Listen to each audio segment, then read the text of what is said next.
John Williams, 47, Stout, Lieutenant Tylers, formerly the slave of Charles Elliot, Charlestown, South Carolina. Left him about 4 years ago. GBCP. Josiah Smith, 42, Stout sawyer and laborer. Malcolm Morrison, formerly the property of William Smith of Portsmouth, Virginia. Left it about 6 years ago. GBCP. John and Josiah talked long into the night.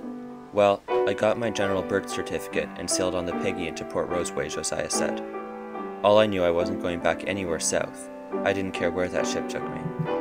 But I have to say, coming here hasn't been what I thought it would be.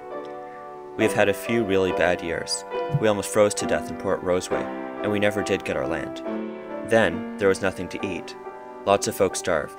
You've never seen anything like it. This is my wife, by the way, and my neighbors, Richard Leach and Henry Warrington, and theirs. We are traveling together to the new land. So, I don't know if you heard, but Port Roseway burned to the ground some years ago. It was like the devil had come to earth. There was nothing left. Everything was gone. Then, Colonel Bluke arrived with the news that we were going to build a road and give them 3 days a week for free. So, no land and no work. They offered us rations, but we knew we could never live on that. So we moved over to Birchtown, and I got a job as a sawyer. Learned to cut trees with a buck and trim them as well. It was a good job, but it didn't last once the white folk decided they wanted those jobs.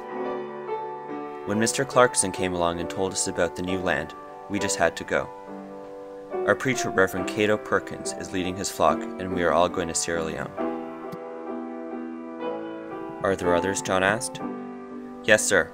Almost the whole town is coming along. Reverend Perkins is leading us to the Promised Land.